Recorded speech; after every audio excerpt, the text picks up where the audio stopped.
Assalamualaikum warahmatullahi wabarakatuh. Alhamdulillahirabbil alamin. Assalatu wassalamun ala asrofil anbiya'i wal mursalin wa ala alihi wa sahbihi ajma'in. Ashhadu an la ilaha illallah wahdahu la syarikalah wa ashhadu anna Muhammadan abduhu wa rasuluh. Allahumma shalli wa sallim ala Muhammad wa ala ali Muhammad. Ya ayyuhalladzina amanu taqullaha haqqa tuqatih wa la tamutunna illa wa antum muslimun. Kuntum khaira ummatin ukhrijat linnas ta'muruna bil ma'rufi wa tanhauna 'anil munkar wa tu'minuna billah.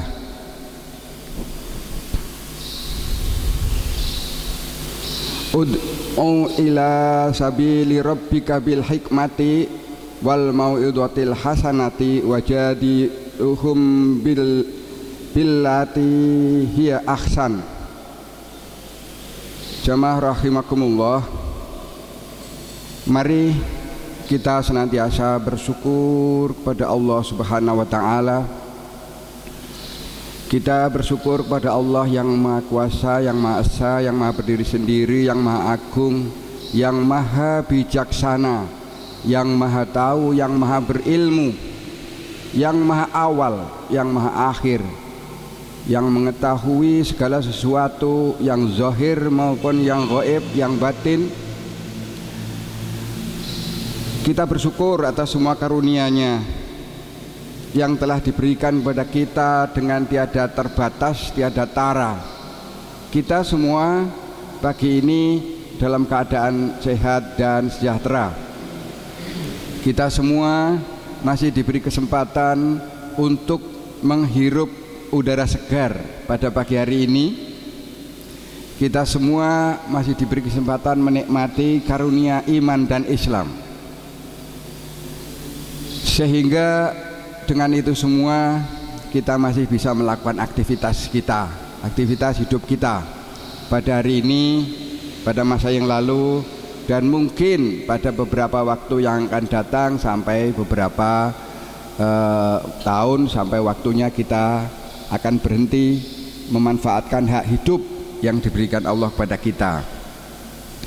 Pada hakikatnya memang tidak ada orang yang meninggal itu karena kecelakaan, karena sakit,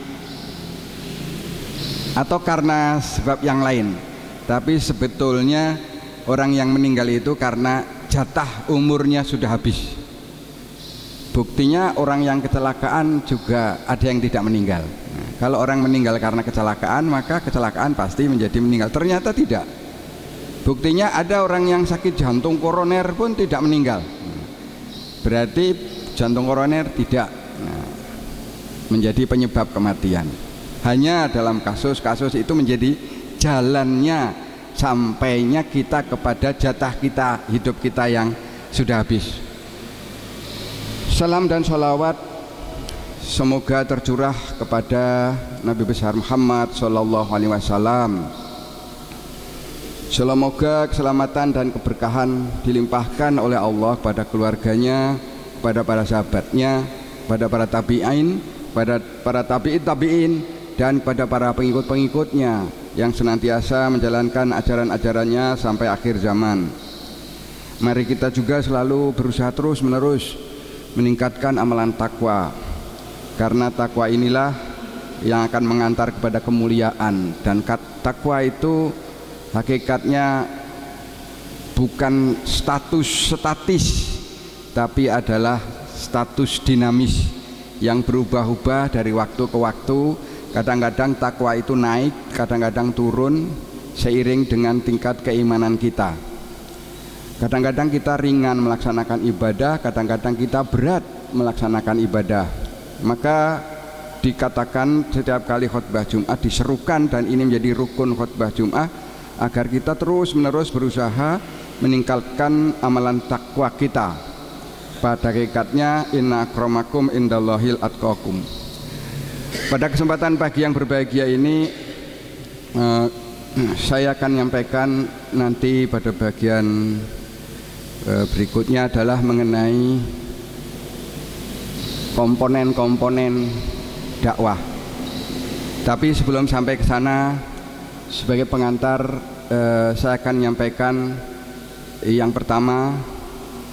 Saudara-saudara, kadang-kadang setiap orang itu memandang sesuatu yang sama itu bisa memiliki persepsi yang berbeda. Sesuatu yang dipandang sama, gambaran yang terjadi sama, objeknya sama, fisiknya sama, tetapi satu orang dan orang yang lain itu bisa berpendapat berbeda.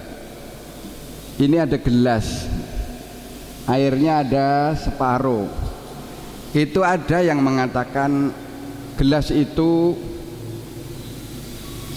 sudah berisi separuh air, tapi ada yang mengatakan gelas itu hanya isi separuh dan separuhnya kosong. Ya, fisiknya sama, ucapannya beda. Apa yang nampak di situ adalah gambaran latar belakang siapa yang menyampaikan. Yang pertama, gelas ini sudah isi separuh, saudara-saudara. Separuh lagi kita akan penuh gelas ini. Yang lain lagi, gelas ini hanya isi setengahnya dan yang setengah kosong. Nah, ini apa gambarannya? Orang yang optimis dan orang yang pesimis, orang yang memandang positif dan orang yang memandang negatif. Dua-duanya benar, tidak ada yang salah, karena objeknya sama, yang berbeda cara pandang. Saudara-saudara rahimakumullah, kejadian-kejadian yang seperti itu banyak. Kalau kita naik kereta, nah, kemudian kita menjatuhkan batu dari kereta itu keluar lewat jendela, pikiran kita, bayangan kita ini batu jatuh ke bawah. Pasti batu ini jatuh ke bawah lurus. Tapi anak kecil yang melihat batu itu dari luar kereta, melihat batu itu seolah-olah dilempar ke belakang. Semakin laju kereta cepat, maka arah lempar ke belakangnya semakin cepat, bukan ke bawah. Nah, dua-duanya benar, hanya cara pandangnya yang berbeda. Satu dari dalam kereta, satu dari luar kereta. Nah, saudara-saudara, dalam hal beragama kita pun menemui hal yang sama. Berdasarkan kepada teks Al-Quran dan hadis, kadang-kadang memunculkan fikih yang berbeda. Dalam gerakan sholat itu kita menemui variasi yang bermacam-macam. Hadisnya sama, shollu kama ra'aitumuni sholli. Tapi satu orang dan yang lain-lain itu berbeda-beda. Dalam hal gerakan tangan saja variasinya luar biasa. Dalam hal takbiratul ikram, kemudian rukuk, berdiri dari rukuk itu variasinya berbeda-beda, dan yang lain-lain yang jumlahnya sangat banyak.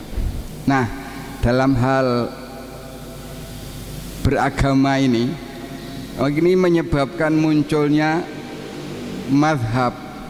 Mazhab itu banyak sekali, sampai ratusan. Tetapi kemudian yang besar itu dikelompokkan menjadi 4, dan 4 ini bisa berbeda-beda.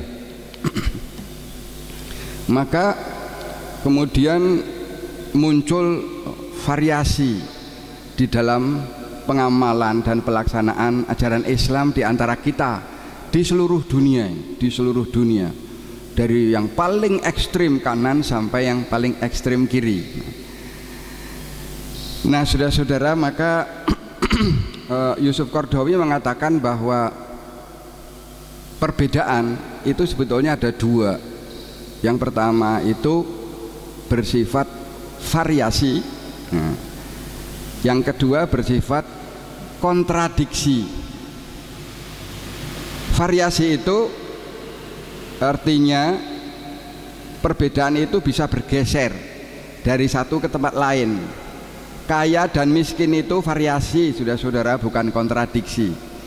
Karena yang kaya bisa menjadi miskin, yang miskin bisa menjadi kaya, itu variasi. Bodoh dan pintar itu variasi. Yang satu pintar bisa menjadi bodoh, yang bodoh bisa menjadi pintar, itu variasi. Ketebalan iman seseorang itu juga variasi. Kadang imannya tebal, kadang imannya tipis, naik turun. Tapi laki-laki perempuan itu kontradiksi, karena yang laki-laki tidak bisa menjadi perempuan. Ketika ini dipaksa berubah, ini menyalahi kodrat, iya kan? Dan kejadian-kejadian di dunia banyak yang variasi dan kontradiksi. Variasi dan kontradiksi ini adalah rahmat, selama variasi dan kontradiksi ini tidak diarahkan untuk perpecahan. Kalau tidak diarahkan untuk perpecahan, maka adalah rahmat. Tetapi kalau sudah diarahkan kepada perpecahan hanya karena perbedaan fikih, kemudian yang satu menganggap yang lain salah, berbeda dengan saya berarti salah, berbeda dengan saya berarti bid'ah, berbeda dengan saya berarti neraka. Nah, ini adalah perbedaan yang tidak rahmat, tapi justru adalah laknat. Maka saudara-saudara, kita sebagai orang Muslim itu harus punya jiwa atau sifat bijaksana. Nah, inilah yang akan saya sampaikan pada pagi hari ini.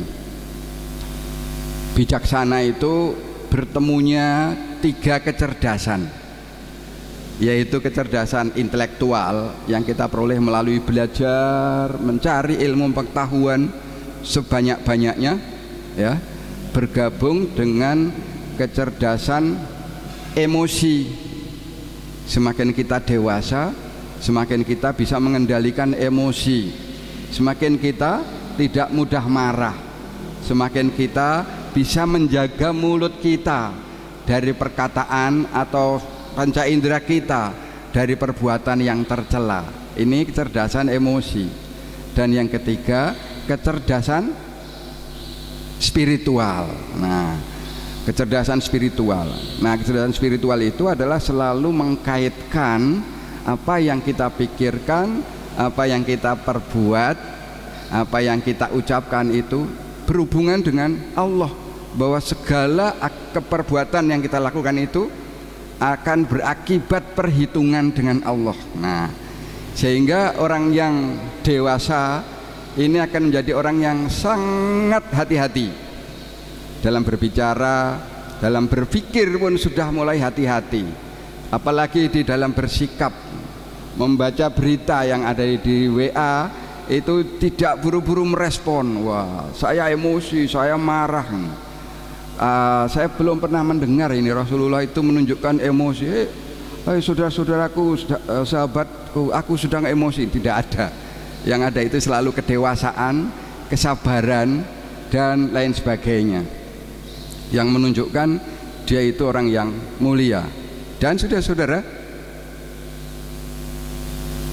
orang yang mulia ini adalah yang dicita-citakan dengan jiwa atau sifat akhlakul karimah.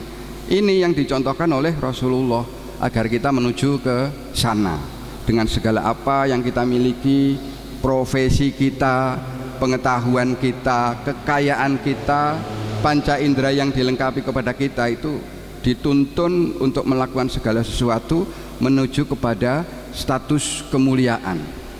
Nah, saudara-saudara rahimakumullah, kesadaran tentang pentingnya kita menjadi orang yang bijaksana itu akan menyebabkan hidup kita ini menjadi nyaman.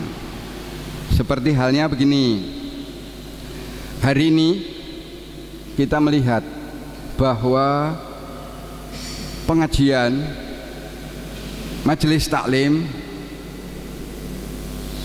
lembaga pendidikan, pondok pesantren, sekolah yang membawa atribut bendera Islam dan yang mengajarkan nilai-nilai Islam itu sangat merebak, luar biasa. Masjid kita ini setiap subuh, setiap maghrib ada pengajian. Di tempat-tempat lain di masjid yang sama ada, mungkin ada kuliah duha, mungkin ada kuliah menjelang maghrib dan lain sebagainya yang sangat banyak. Kampus-kampus perguruan tinggi agama Islam itu jumlahnya puluhan, mungkin ratusan. Pondok pesantren dari yang paling tradisional, yang gratis dan semua ditanggung oleh kiainya, sampai pondok pesantren yang mahal. 1 bulan untuk membayar 1 santri itu orang tua mengeluarkan uang lebih dari 3 juta. Ada yang 4 juta, ada yang 5 juta. Itu ada. Semua berlomba-lomba untuk bisa mengajarkan, mendakwahkan Islam kepada generasi-generasi muda. Demikian juga di acara-acara TV itu, kalau pagi-pagi hampir semua stasiun TV itu isinya pengajian.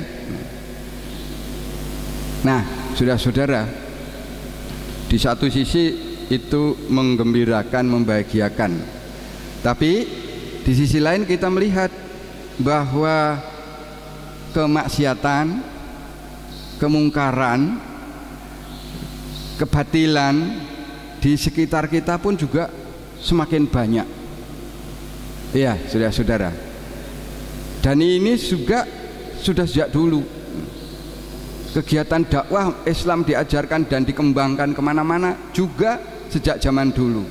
Tapi kebatilan pun beriringan pada saat yang sama juga semakin meningkat. Kalau kita lihat juga di acara TV, ya Allah, setiap hari itu berita kriminal yang kecil-kecil saja. Saya kemarin melihat TV sebentar itu, ya Allah, ada emak-emak kebutuhan ekonomi saja menyebabkan dia itu berani mencuri 2 pot bunga karena ada CCTV. Jadi kelihatan emak-emak itu ngambil 2 motor, ngambil terus dia jalan pakai helm. Ketahuan nomor motornya juga ketangkap. Tapi saya senangnya apa melihat berita itu? Pemiliknya yang diwawancarai mengatakan, saya tidak akan menuntut, tidak akan melaporkan. Mungkin dia butuh. Tapi ingat dulu kasus seorang nenek-nenek yang mencuri 1 buah coklat dituntut ke pengadilan. Kemudian kejadian lagi, lebih tinggi lagi, lebih ngeri lagi. Seorang suami membunuh istri tirinya disebabkan istri tirinya itu selalu ingin melihat isi HP suaminya. Luar biasa sekali. Di TV kemarin diberitakan seperti itu.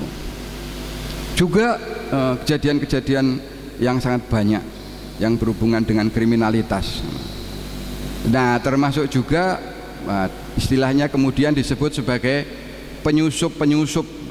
Ketika para mahasiswa itu sedang berdemonstrasi, kemudian terjadi kerusuhan karena ada penyusup yang sebetulnya bukan mahasiswa, akhirnya bentrok dengan petugas. Nah, saya dengar juga ini di Banyumas ini pun sudah mulai marak lagi yang namanya perjudian nomor, yang dulu sudah pernah marak dan kemudian sudah berhasil diberantas, dihabiskan. Demikian juga yang ada di Baturaden, saya dengar sudah ditutup. Tetapi adalah tanggung jawab kita semua bagaimana agar tidak buka lagi, karena banyak yang berkepentingan. Kemudian korupsi, kemudian yang namanya pencuri itu tetap ada, pencopet itu tetap ada di sekitar kita ini. Semua karena kebutuhan ekonomi, semua karena lemahnya iman, semua juga karena nilai-nilai Islam tidak sampai sepenuhnya kepada mereka. Nah, kira-kira begitu. Nah, ini pun pandangannya berbeda dalam hal mensikapi kondisi seperti ini.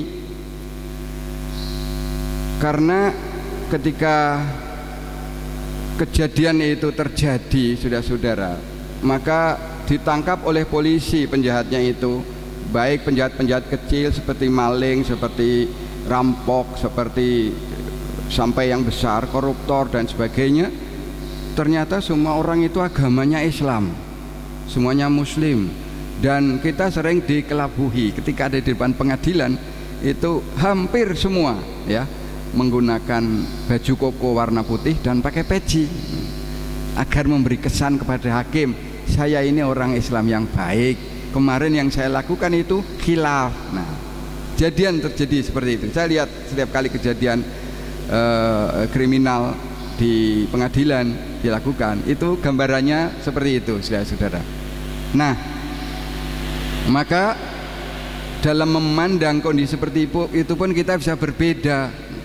Ya wajar, karena kita ini mayoritas Muslim, maka semua kejadian-kejadian kejahatan, kriminal, perampokan, korupsi, sampai yang sangat besar sekali itu dilakukan oleh Muslim, itu wajar karena kita ini mayoritas. Bahkan yang menjadi teroris pun Muslim, nah, karena kita ini mayoritas, risikonya begitu. Kalau negara lain seperti India, karena mayoritas Hindu, semua pelaku pencuri, perampok, koruptor ya orang Hindu. Nah, ini satu pandangan bisa memandang begitu, penyebabnya karena mayoritas.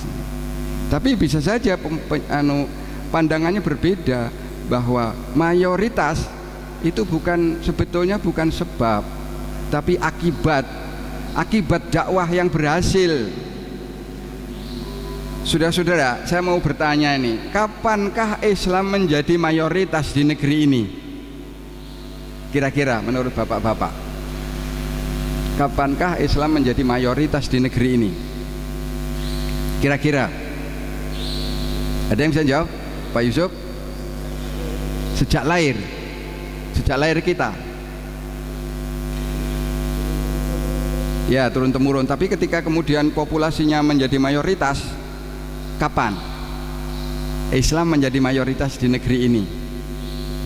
Nah, saya meyakini Islam itu menjadi mayoritas ketika terutama di Jawa ini berdiri kerajaan Demak. Sebelum itu kan Majapahit itu Hindu, tetapi Islam sudah ada tapi minoritas. Ketika Majapahit hancur 1400, kemudian salah satu anak Raja Brawijaya V dari Selir, ada yang namanya Raden Fatah, mendirikan kerajaan Demak 1468 kira-kira. Nah, itu saudara-saudara, Islam sudah mayoritas. Dari gerilya sedikit demi sedikit ya. Puncaknya pada saat Wali Songo itu muncul melalui pendekatan-pendekatan budaya tanpa konfrontasi, kemudian Islam menjadi mayoritas. Raden Fatah 1468 kira-kira, kemudian sampai kepada hanya sekitar 5 generasi kerajaan Demak, pindah ke Pajang ya. Kemudian Pajang hanya 1 generasi saja karena Raden Wijaya punya anak laki-laki yang namanya Benawa, tidak mau jadi raja, kemudian berpindah pusat kerajaannya ke Mataram, Panembahan Senopati, dan turun-temurun sampai Yogyakarta sekarang. Tahukah saudara-saudara bahwa gelar raja-raja itu semuanya membawa kata khalifah. Jadi khalifah itu bukan baru. Khalifah ing tanah Jawa. Lihat bahkan gelar Pangeran Diponegoro itu. Cek sejarah, ya saudara. Nah, Islam itu menjadi mayoritas sejak masa itu. Tapi pada saat yang sama itu juga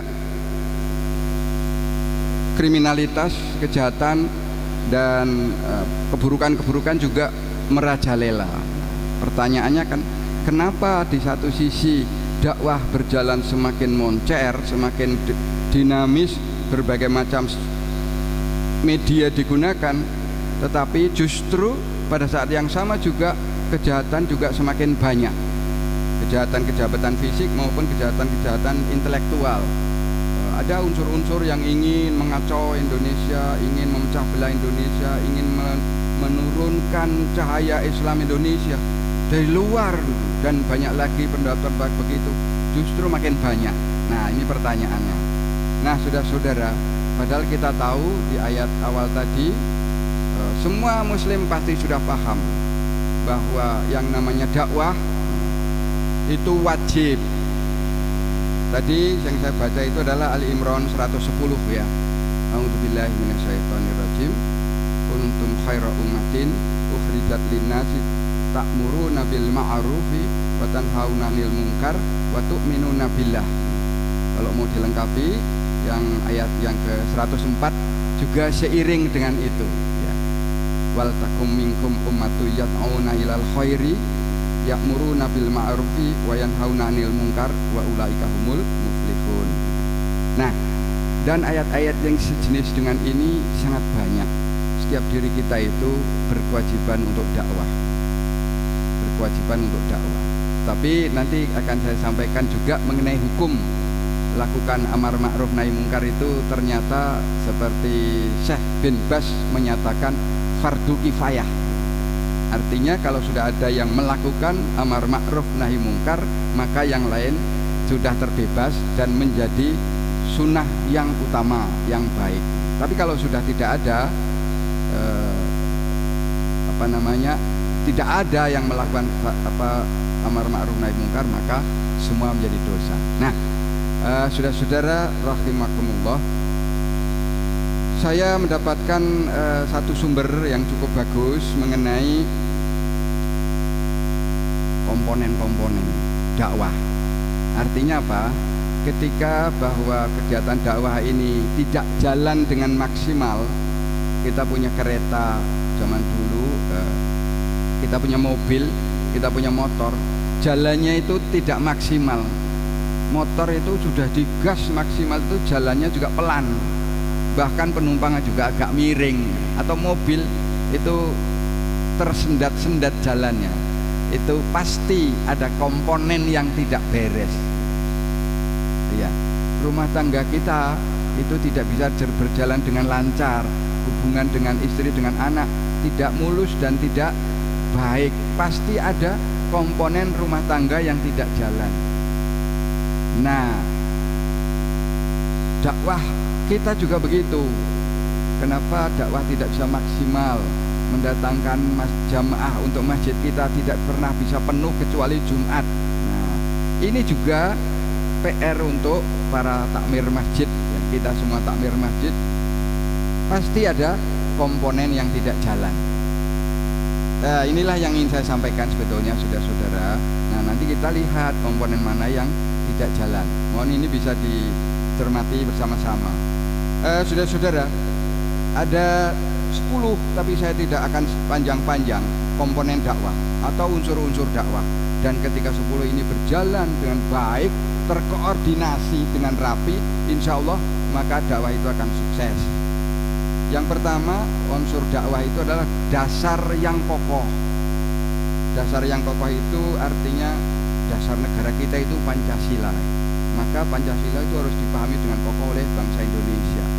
Dasar dakwah yang kokoh itu adalah pandangan hidup atau landasan yang mendasari kegiatan dakwah yang paling kokoh adalah inna dinna indallahil Islam. Yang paling benar bagi kita ini pelaku dakwah itu adalah Islam, tidak ada yang lain.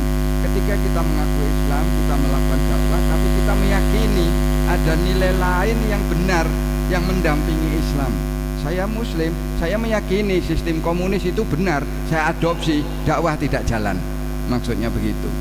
Saya Muslim, saya melakukan dakwah, saya meyakini kapitalisme itu benar, saya melakukan kapitalisme di dalam dakwah, maka dakwah tidak ada jalan, tidak akan jalan. Nah, kira-kira begitu. Jadi harus yang murni, dasarnya itu adalah yang paling benar yang kita yakini, Islam. Kemudian yang kedua, setelah dasar yang kokoh, yang kedua itu adalah tujuan yang lurus. Nah, tujuan dakwah itu seiring dengan tujuan hidup setiap Muslim. Secara vertikal, tujuan hidup Muslim itu adalah mardotillah, mencari ridho Allah. Maka ketika kita berdakwah di dalam organisasi apapun, maka tujuan vertikalnya itu adalah mencari ridho Allah, tidak ada yang lain. Saya berdakwah untuk mencari kehidupan, saya berdakwah untuk mencari popularitas. Nanti kalau pemilu maka banyak akan memilih saya. Saya berdakwah karena saya mencari pasar biar jualan sandal saya laku. Nah itu adalah tujuan yang tidak lurus. Satu vertikal itu mencari ridho Allah, horizontalnya itu adalah rahmatan lil alamin, membahagiakan semua orang yang menerima dakwah kita. Semua orang yang menerima dakwah kita itu mereka bahagia, mereka tidak marah, mereka tidak emosi, dan kemudian mengikuti ajakan kita dengan tujuan yang lurus tadi. Dua, yaitu ridha Allah, dan habluminan nasnya itu adalah rahmatan lil alamin dengan dasar Islam yang kokoh. Nah kan? Kemudian yang ketiga, subjek dari dakwah itu semua muslim mu'alaf sesuai kemampuan. Subjek itu adalah pelakunya. Pelaku dakwah itu adalah semua muslim mu'alaf sesuai kemampuannya. Jadi seberapa banyak ilmu yang kita miliki, kita berkewajiban menyampaikan. Balighu ani walau ayah, ya itu adalah melekat pada setiap muslim yang sudah mu'alaf, mu'alaf dewasa. Maksud saya sesuai dengan kemampuannya, sesuai kadarnya, sesuai dengan harkatnya. Nah kita yang ada di dalam organisasi dakwah pun juga melakukan hal yang sama sesuai dengan kemampuan kita. Nah kemudian itu subjeknya, pelakunya. Objeknya siapa? Objek dakwah itu adalah seluruh umat manusia, baik muslim maupun non muslim, itu objek dakwah. Karena kalau kita melihat dakwah, pengertiannya secara etimologi itu kan dakwah itu panggilan, seruan, ajakan. Kemudian kalau terminologinya itu penyampaian Islam kepada manusia dengan tulisan, dengan lisan, dengan alat-alat apapun yang bisa digunakan untuk menyampaikan Islam kepada umat manusia. Nah itu secara terminologi. Sehingga saudara-saudara, objek dakwah kita itu seluruh umat manusia. Seberapa banyak sesuai dengan kemampuan kita. Kita tinggal di masjid di kampung, maka objek dakwah kita ya sekitar masjid yang ada di sekitar masyarakat yang ada di sekitar masjid kita itu. Nah, kemudian materi dakwah ini, saudara-saudara, materi dakwah itu tidak lain satu Al-Quran, dua hadis, yang ketiga apa kira-kira?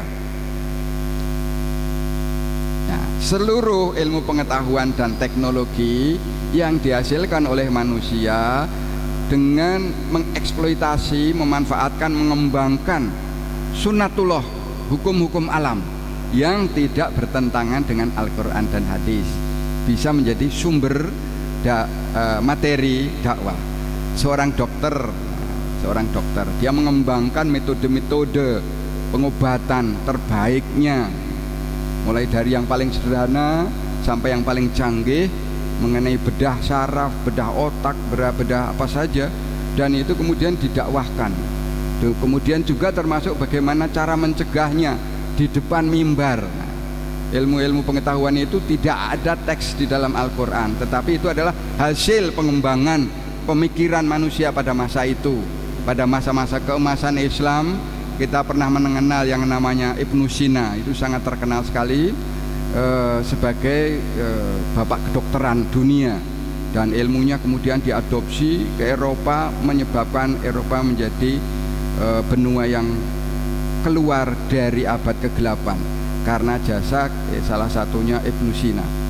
Demikian juga ilmuwan-ilmuwan yang lain. Sekarang ini ilmu pengetahuan yang berkembang itu juga bersumber dari semua hasil pemikiran ulama-ulama muslim pada masa itu untuk menggali hukum-hukum alam yang ada di sekitar kehidupannya menjadi ilmu pengetahuan. Sedikit mengenai materi saya agak mundur ya, karena kadang-kadang kita berpikir ilmu pengetahuan eksak atau ilmu pengetahuan sains itu berbeda dengan ilmu agama. Di mana bedanya? Jadi begini Bapak Ibu yang saya hormati, manusia diberi karunia oleh Allah dengan panca indera, otak, pikiran dan hati. Maka dengan melalui semua itu kita menjadi bisa mengetahui segala sesuatu. Maka pengetahuan itu adalah segala sesuatu yang diketahui oleh manusia. Yang diketahui oleh manusia itu banyak sekali, termasuk yang diketahui itu adalah yang benar dan yang salah. Nah, kalau ilmu atau sains atau ilmu pengetahuan itu membatasi, tidak semua pengetahuan manusia itu ilmu. Ilmu itu adalah pengetahuan manusia dalam bidang tertentu, disusun secara sistematik. Disusun secara sistematik, mempertimbangkan 3, yaitu rasional, masuk akal, empiris, bisa dijangkau panca indera, sistematis, mengikuti logika. Rasional yang pertama tadi. Padahal Islam itu tidak semua rasional. Di sini mulai berbeda antara ilmu agama dan ilmu pengetahuan. Di sini mulai berbeda. Ilmu pengetahuan itu cirinya 3, rasional, empiris, sistematis. Ada ilmu tetapi tidak masuk ilmu pengetahuan karena dia tidak rasional. Menggunakan batu, masukkan ke air, air ini bisa menyembuhkan. Ingat dulu fenomena ponari. Nah, itu pengetahuan karena diketahui oleh manusia, tapi tidak masuk ilmu pengetahuan, apalagi ilmu agama. Karena apa? Tidak rasional. Maka di dalam ilmu pengetahuan itu hal-hal yang tidak rasional tidak dibahas di situ. Nah, itu mulai berbeda di sini antara ilmu pengetahuan, sedangkan ilmu pengetahuan dan ilmu agama. Nah, objek tadi saya katakan yang ketiga selain Al-Quran dan hadis itu adalah ilmu pengetahuan dan teknologi, hasil pemikiran manusia memanfaatkan karunia Allah di muka bumi, termasuk sunatullah yang tidak bertentangan dengan Al-Quran dan hadis. Itu yang menjadi materi dakwah. Kemudian berikutnya metode. Nah, metode ini bervariasi, saudara, tapi prinsipnya di dalam Al-Quran itu disebutkan di dalam surat 16 ayat 125 tadi juga sudah saya bacakan. Artinya adalah bahwa serulah manusia kepada jalan Tuhanmu dengan hikmah dan pengajaran yang baik, nasihat yang baik, dan dengan diskusi yang lebih baik. Nah, ini di dalam metode dakwah itu yang dikembangkan itu adalah cara-cara persuasif, pendekatan hikmah, pendekatan nasihat yang baik, diskusi pun dilakukan dengan cara yang baik dalam berdakwah begitu. Kemudian apa yang komponen ketujuh itu adalah alat. Nah, dalam berdakwah itu kita membutuhkan dana, tidak bisa tidak. Kita tidak punya apa-apa, kita tidak punya nafkah, kita berdakwah pasti hasilnya tidak efektif. Mungkin ada 1-2 minimal keluarganya ikut, tapi untuk jangkauan panjang berat. Nah, dakwah ini membutuhkan dana, membutuhkan tempat, menguasai bahasa. Kita mau berdakwah di suatu kawasan, kita tidak menguasai bahasa kawasan itu. Nah, ini tidak mungkin dakwah ini sampai. Maka kita bisa bayangkan dulu para pendakwah pertama kali dari Timur Tengah sana ke Indonesia, dia hanya tahu bahasa Arab. Betapa sulitnya mereka itu memasukkan nilai-nilai Islam. Mereka harus belajar bahasa Jawa, mereka belajar bahasa Sunda, mereka belajar bahasa daerah, sehingga mereka terpaksa harus menulis Al-Quran dalam terjemahan bahasa-bahasa daerah itu. Nah, itulah strategi yang mereka tempuh pada saat itu, menggunakan bahasa-bahasa lokal. Dalam ilmu komunikasi, dalam ilmu penyuluhan dan sebagainya, itu kita akan jadi bisa menyampaikan secara efektif pesan-pesan kita kalau kita menguasai bahasa lokal. Penyuluhan di desa-desa di Banyumas, kita menggunakan bahasa Jawa. Pesan-pesan pembangunan lebih sampai bahasa-bahasa Banyumas yang dipakai. Kalau di sini menggunakan bahasa Jawa Jogja kurang nyambung. Kalau kita pergi ke Sumatera Utara, menyampaikan pesan-pesan pembangunan, pesan-pesan strategi pertanian yang baik pakai bahasa Indonesia juga kurang nyambung. Harus masuk di situ bahasa-bahasa Batak yang mereka biasa mendengar menggunakan telinganya. Nah, ini alat ini penting sekali, saudara.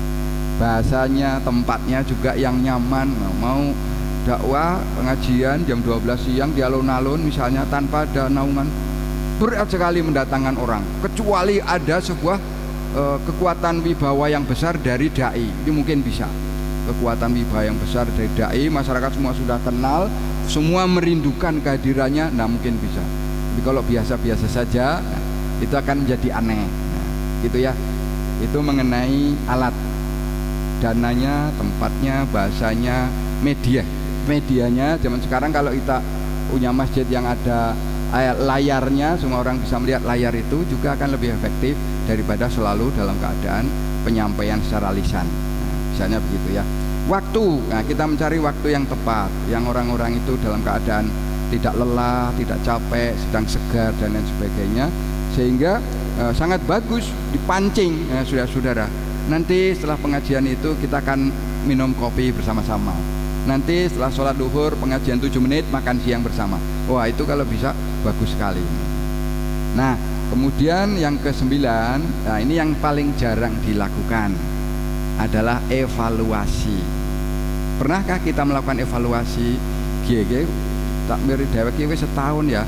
Kita deleng-deleng yo program apa sing wis mlaku, program apa sing urung, masalahnya apa dan lain sebagainya, sehingga strateginya untuk ke depan apa. Ini jarang, saudara-saudara. Hanya organisasi-organisasi yang sudah tertata menempuh evaluasi ini.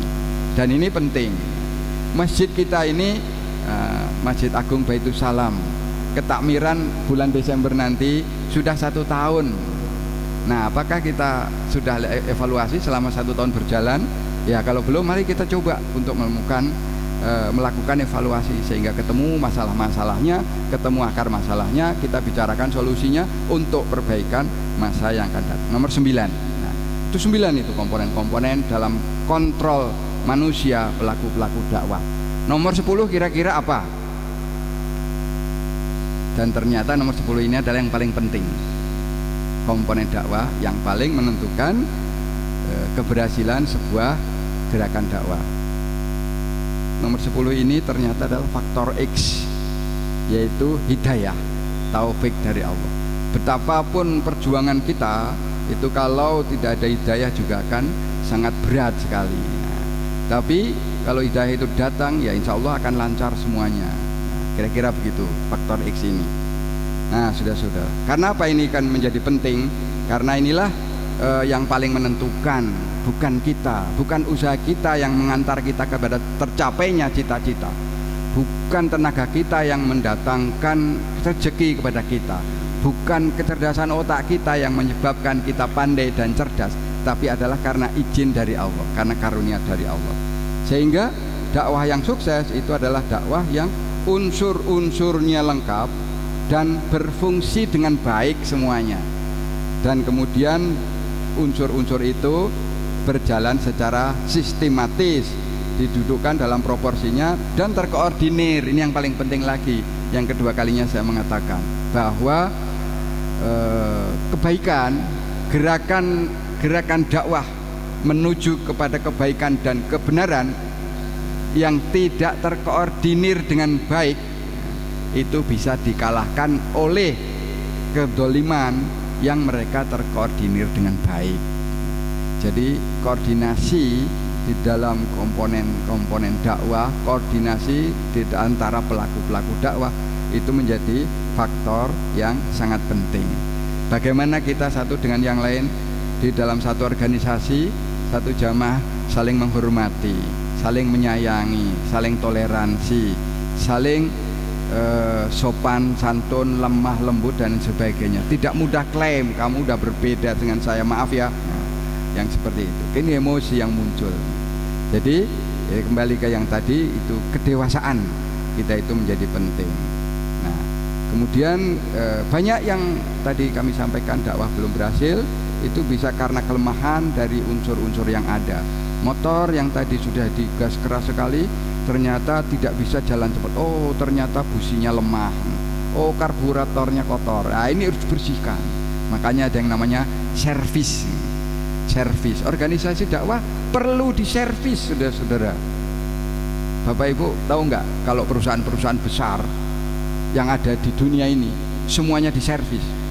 Garuda semuanya diservis. Ini menurut perhitungan setiap tahun. Kenapa kita merugi terus? Diservis, saudara-saudara.